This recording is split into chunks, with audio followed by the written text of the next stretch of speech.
Estamos de volta com as nossas reflexões matinais, a Corsa da Manhã.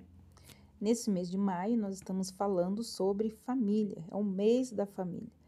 E estamos falando sobre lições de convivência e de como nós podemos orar por cada membro de nossa família de forma particular. Hoje, nós vamos falar sobre a sogra.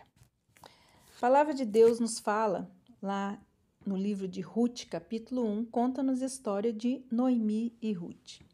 Por causa de uma grande fome que reinava em Belém, Elimeleque abandonou a sua cidade natal e seguiu com sua esposa Noemi e seus 2 filhos para a terra de Moabe.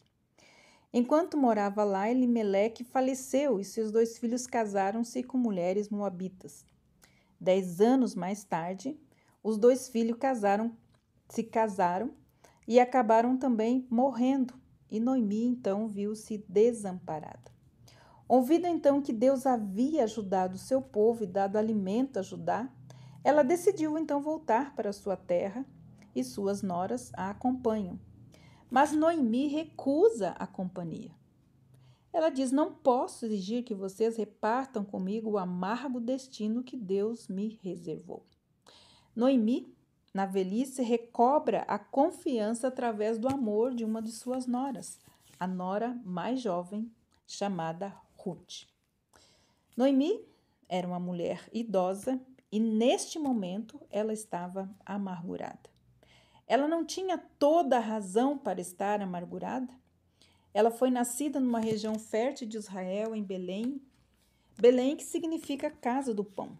Viveu feliz com seu marido e com seus filhos em terra própria.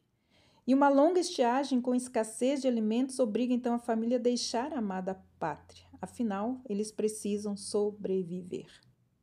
É um destino rude, que até hoje transforma milhões de pessoas em imigrantes e refugiadas, como nós temos visto nos dias de hoje. Os motivos da migração não foram gastos pela aventura nem busca de riqueza fácil, contra as quais nos adverte o salmista quando diz: habita na terra, alimenta-te da verdade. No caso de Abimeleque e Noemi, tratava-se de um problema crucial de sobrevivência.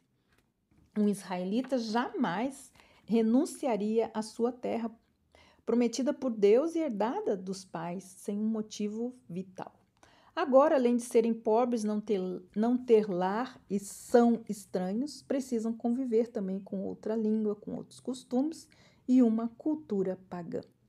Essas diversidades certamente significaram lutas constantes para Noemi e também para seu marido.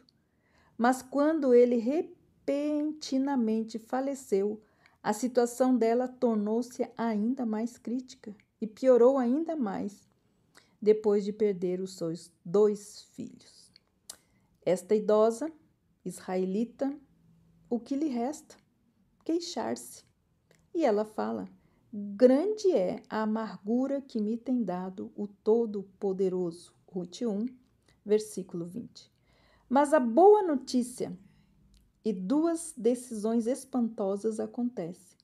Mas um dia então brilha uma luz na escuridão desta vida. Uma boa notícia vinda da pátria diante do novo alento, há pão na casa do pão. E Noemi então toma a decisão: quero voltar para o meu lar, quero rever a minha pátria e então poderei morrer lá em paz.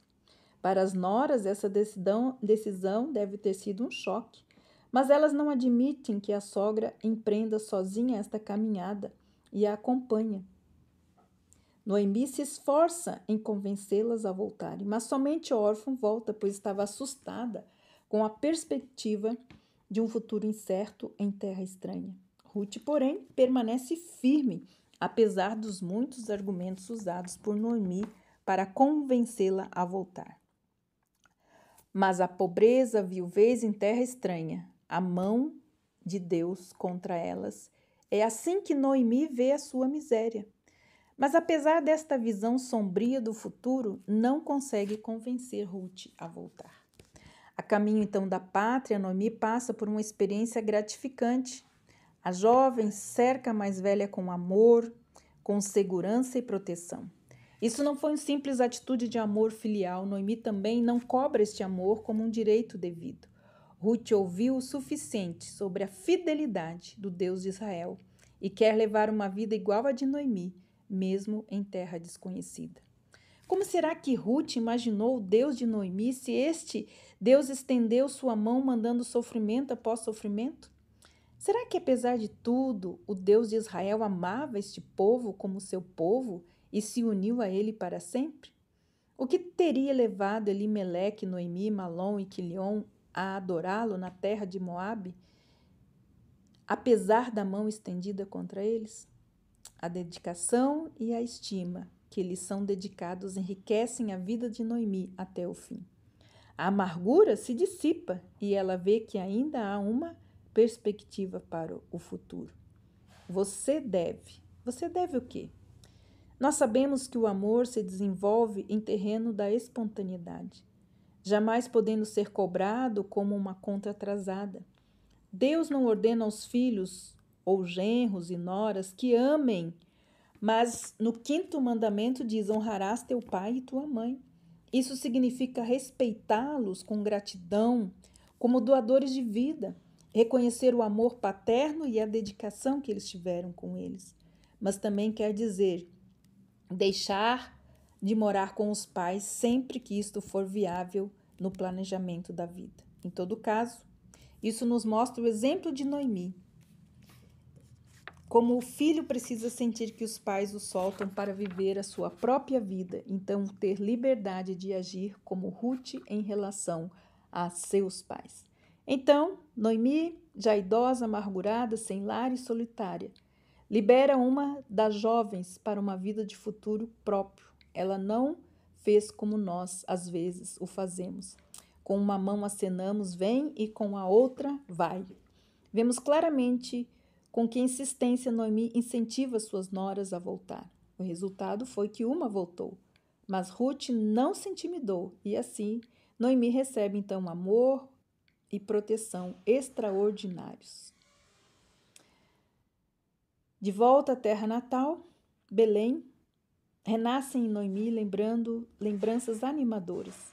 Ela ainda tem terra e pela lei do levirato tem direito a um resgatador, isto é, um cônjuge para sua nora. Durante dias, Noemi fica pensando a melhor maneira de resolver este assunto e ela agora não pensa mais na sua vida amarga, mas pensa no futuro da jovem mulher. Ambas experimentam no casamento de Ruth com o respeitado Boaz que Deus está sempre com o seu povo e atento àqueles que lhe são fiéis nos dias de deserto. As vizinhas compartilham com Noemi a grande alegria que ela sente quando segura nos braços o seu primeiro neto, Obed, que significa servo de Deus. Seja bendito o Senhor, pois ele concede sempre um protetor. Que teu neto seja bendito, e ele te trará vida nova, te dará amparo na velhice, pois ele é o filho da tua nora, tão fiel. Qual seria a nossa atitude? De resignação, amargura, cerceamento da liberdade dos filhos ou mesmo na velhice, crescer e progredir interna e externamente? Reconhecer e realizar novas oportunidades que Deus oferece para nós ou para nossos filhos? Nessas questões são importantes nós entendermos que o Senhor sempre está conosco, não importa o que aconteça.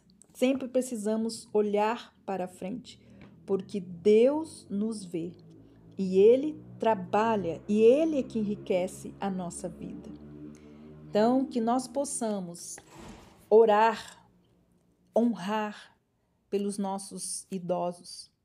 Que seja o dia que nós oremos pelas sogras, pelas noras, pelas famílias, lembrando sempre que Deus, Ele cuida de nós.